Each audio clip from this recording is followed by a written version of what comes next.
1968, 1 an. 1969, 1970, 1971, 1972, 1973, 1974, 1975, 1976, 1977, 1978, 1979. Ça fait 12 ans facile. Et en 12 ans, tous les diamants que je lui ai donnés, il a déclaré qu'il les a vendus et il n'a eu que 2 millions de francs CFA. 2 millions de francs CFA qu'il a envoyés à la Croix-Rouge centrafricaine.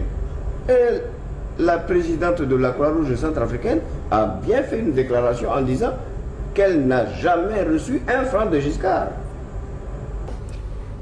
C'est très exactement en 1967 que Giscard est venu à Bangui. Il est venu en visite privée. Il n'était pas venu dans le cadre de travail comme ministre des Finances français. Non. Il était venu en visite privée. Il m'a rencontré. Il s'est présenté à moi. Je l'ai accueilli. J'ai donné un banquet le soir. Autour de ce banquet, il y avait les hommes d'affaires français, les ambassadeurs et les hauts cadres centrafricains. Tout mon gouvernement était présent. J'ai eu donc un banquet, un grand repas. Et à la fin de ce repas, j'ai porté un toast à M. Giscard d'Estaing, ministre des Finances à l'époque. Il a répondu. Et après les deux toasts, après avoir bu le verbe de l'amitié, nous sommes descendus du haut, là où nous étions, nous sommes descendus et je lui ai présenté les plateaux avec des diamants que j'avais choisis pour lui. Je lui ai offert des diamants. Et les hommes d'affaires, les ambassadeurs, les membres de mon gouvernement, tout le monde était présent et tout le monde a vu. Et par la suite, il revenait souvent. Pourquoi il revenait Il revenait souvent et il m'avait demandé une zone de chasse. Alors je lui avais attribué une zone de chasse. Et il venait chasser les éléphants. Il n'avait pas besoin de chasser beaucoup. Il devait tirer seulement sur les éléphants parce qu'il y en a vraiment. Il y a beaucoup d'éléphants en Centrafrique. Alors il venait tirer sur les éléphants. Il choisissait les plus gros porteurs, les éléphants qui avaient des belles défenses. Alors donc quand il tuait, il récupérait les défenses et il récupérait la queue, les poils de la queue pour faire les bijoux là. Il a fait beaucoup de bijoux avec les poils de l'éléphant, des bijoux qu'il a vendus. À moi, il m'a offert une manchette avec les poils de la queue de l'éléphant. Et lui-même, il portait une gourmette, il portait des manchettes avec les poils de la queue de l'éléphant. Mais je sais qu'il en vendait beaucoup. Chaque année, il venait 2 fois. 2 fois par an. 2 fois par an. Et quand moi j'allais en France, il venait me trouver dans ma maison en France. Il partageait le repas avec moi. On discutait ensemble. Je mettais un appartement à sa disposition pour qu'il se repose après le repas. Mais c'était régulièrement. Et à chaque rencontre, à chaque fois que je voyageais, je quittais Bangui pour la France, il avait pris l'habitude de me demander souvent des pierres. Bon, comme il me le demandait souvent, je préparais ces pierres que je lui remettais. Les pierres, c'est des diamants? Les diamants que je lui remettais. Régulièrement, je lui ai remis des diamants. Mais il y a des gens qui ont dit que ce n'était pas des beaux diamants, que c'était des... Mais ce que je parle, je dis, pourquoi ils ont attendu ils ont attendu que je sois déposé par eux-mêmes pour raconter cette histoire-là. Voilà des gens comme ils sont mauvais dans la vie. Parce que du temps où j'étais chef d'État, quand je leur donnais ces diamants, ils acceptaient bien et puis ils avaient le sourire tout autour de la tête. Maintenant que Giscard, lui, m'a déposé, il prétend que ces diamants n'étaient pas des beaux. Mais pourquoi acceptait-il ce diamant? Pourquoi il me le... Mais actuellement, je souhaiterais bien qu'il me le rende. Parce que, oui, j'en ai besoin, puisque c'est pas beau. Mais je souhaiterais très bien qu'il me le rende. Tant pis, j'en ferai mon usage personnel. Giscard est un homme qui a un gros cœur. Ouais, c'est un homme jaloux. Parce que quand il venait dans mon village natal, je déménageais mon épouse. J'ai envoyé mon épouse à Bangui. Je mettais la villa somptueuse, la villa principale, notre villa principale, mon épouse et moi. On a une villa qui était notre villa principale, avec tous les biens dedans, avec les coffres forts, avec nos diamants qui étaient dans les coffres forts. Non, je dis que mon cas est un cas très très mystérieux. Giscard est le seul à expliquer. Or, quand les journalistes lui posent des questions, il n'explique pas. Mais, puisque c'est comme ça, moi je vais vous faire une révélation. Le président Félix Houphouët-Boigny, que je respecte comme un père, il n'a pas manqué de me dire à plusieurs reprises, par plusieurs fois, il m'a dit que Giscard avait fait que je n'avais rien fait. Et Giscard m'a noyé exprès.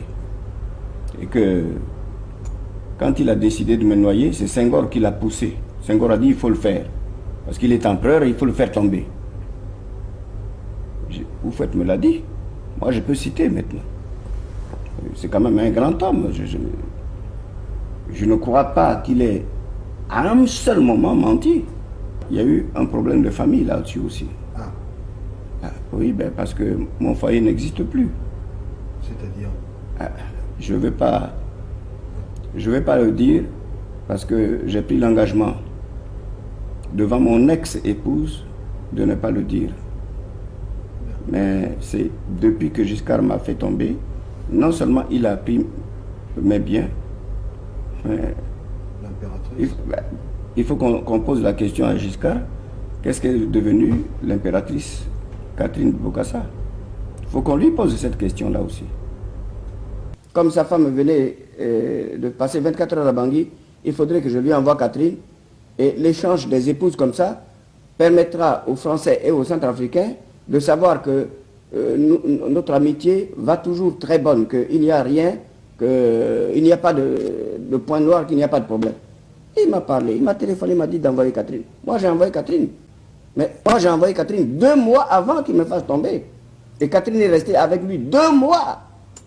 Je ne sais pas où se trouvait Anémone, mais Catherine, Journiac venait prendre Catherine carrément pour aller à l'Élysée. Ça c'est elle, Catherine, qui me l'a dit. Au début, c'était à l'Élysée. Mais après un certain temps, ça s'est passé à Hadricourt. Mais au début, quand j'avais annoncé... Chez vous? Oui, chez moi. Chez moi, à Hadricourt, mais quand j'avais annoncé ça au Canard Enchaîné, il y a des enquêtes qui avaient été faites auprès des habitants de Hadricourt. Ils avaient reconnu que oui, effectivement. Avec l'hélicoptère, il descendait dans le jardin avec l'hélicoptère. Il a promis un traitement de 50 millions de francs par mois à Catherine. C'est comme ça que Giscard ne m'a pas tué. Mais Giscard a bien consulté Catherine et Catherine a pris une grossesse avec Giscard. Non, attendez. Mais comme c'est Journiac qui servait pour les rendez-vous avec Giscard, c'était Journiac qui s'occupait de ça. Mais Journiac, Catherine l'a plu aussi, puis il a utilisé Catherine. Journiac était devenu l'ami intime de Catherine et Giscard s'en est rendu compte. Il a su que Journiac lui coupait les pieds, couchait avec Catherine. Il envoie Journiac en mission en Afrique centrale, d'abord à Libreville, et Journiac prend l'avion de Bongo. Et il va au Cameroun. Or, ils ont mis un explosif. À peine arrivé au Cameroun, l'avion a explosé. avec Journiac. Il est mort dans l'avion. Il est mort dans un accident d'avion, là-bas, au Cameroun. Ça fait beaucoup les accidents d'avion. Hein? Ben oui, mais c'est pour ça, Giscard est très fort. Hein? Il est très fort. Et il a tué Journiac, parce que Journiac a couché avec Catherine. Quand Giscard est venu à Berengo en décembre, en mi-décembre 78, il est venu, il a passé 10 jours avec moi, il est venu sans presse. Il m'a demandé de ne pas en parler. Alors moi, pourquoi? À chaque fois qu'il venait... Non, parce qu'il venait pour sa détente, puis il venait avec ses petites copines, il tirait 10 jours chez moi à chaque fois qu'il venait, il descendait directement avec l'avion DC-8 sur mon terrain privé au village natal, parce que j'habite à 80 km de la ville de Bangui. Giscard venait régulièrement, et chaque fois qu'il venait là, il me demandait de ne pas en parler à la presse. Alors, donc la presse n'en parlait pas, ni la presse locale, ni la presse européenne. Personne n'en parlait. Parce que, comme il était exactement, il était mon ami, et je faisais ce qu'il me demandait de faire. Pendant les 7 ans de Giscard, Centrafrique était à Giscard, à lui seul.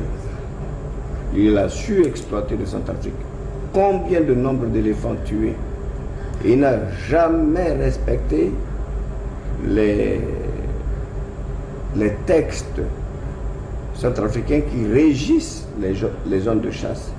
Parce qu'il y a des textes qui disent que tous ceux qui possèdent les zones de chasse sont astreints à payer une certaine somme à l'État. C'est des sommes très modestes, mais il faut les payer quand même. Mais Giscard d'Estaing